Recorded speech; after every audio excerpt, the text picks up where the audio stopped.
നമുക്ക് പെട്ടെന്നൊരു tomato rice ഉണ്ടാക്കിയാലോ?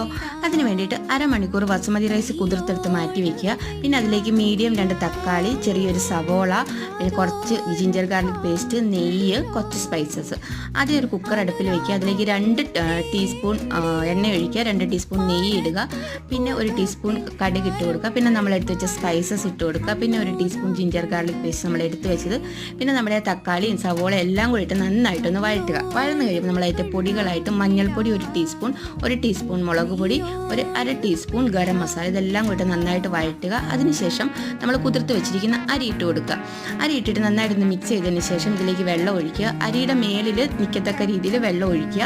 എന്നിട്ട് നമ്മൾ കുറച്ച് ബട്ടർ ഇടുന്നുണ്ട്, നിങ്ങൾക്ക് വേണമെങ്കിൽ സ്കിപ്പ് ചെയ്യാം കേട്ടോ. പിന്നെ നമ്മൾ ഒരു വിസിൽ വരുന്നത് വരെ വെയിറ്റ് ചെയ്യുക. വിസിലെല്ലാം വന്ന് അതിൻ്റെ ഗ്യാസ് എല്ലാം പോയി കഴിഞ്ഞിട്ട് ഒന്ന് ഓപ്പൺ ചെയ്ത് നോക്കുക. നല്ല സൂപ്പർ ടൊമാറ്റോ റൈസ് റെഡി ആയിട്ടുണ്ട്. എല്ലാവരും ഒന്ന് പരീക്ഷിച്ച് നോക്കണേ.